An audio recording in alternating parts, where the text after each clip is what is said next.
Hello and welcome to Simply Truthful, the podcast series where we bring you the thoughts of notable scholars about everything current in the news circle.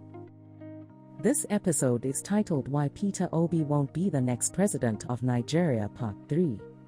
An article written by Dr. Sunday Adelaja. Kyiv, Ukraine. For the love of God, church, and nation. Please kindly click the subscribe button and the bell, so you can be the first to know once we upload a new video. Now let's go. Peter Obi and the Pandora Files. The Pandora Files report is another reason why I cannot recommend Peter Obi to be the next president of Nigeria.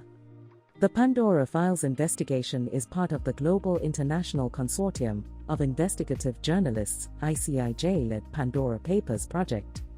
The project saw 600 journalists from 150 news organizations around the world pouring through a trove of 11.9 million confidential files, contextualizing information, tracking down sources, and analyzing public records and other documents. Mr. Obi is one of the individuals whose hidden business activities was thrown open by the project.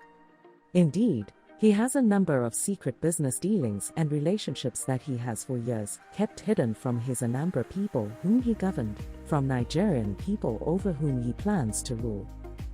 The very reason why candidates must declare their assets is to avoid secret dealings.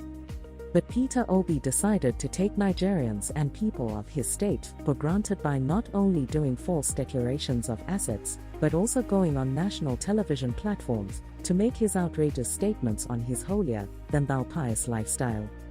Peter Obi committed a punishable act by getting involved in the secrets exposed by the Pandora Files reports. These are businesses he clandestinely set up and operated overseas, including in notorious tax and secrecy havens in ways that breached Nigerian laws.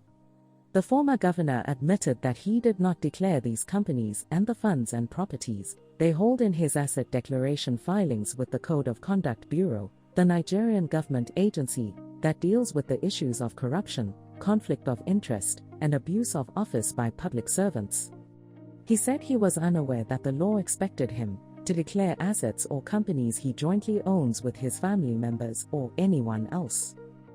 If Peter Obi is truly a conscientious man, he will go and apologize before his Anambra people and pay compensations to the Tax and Revenue Office of Nigeria before trying to sell himself to the nation.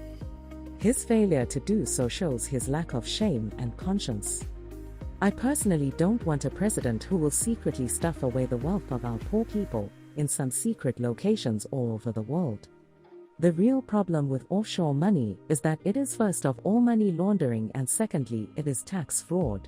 Peter Obi confessed on national television that he committed these two crimes but he never apologized for them. In saner climates someone involved with such will be in prison, or at least not contesting for the presidency of the land.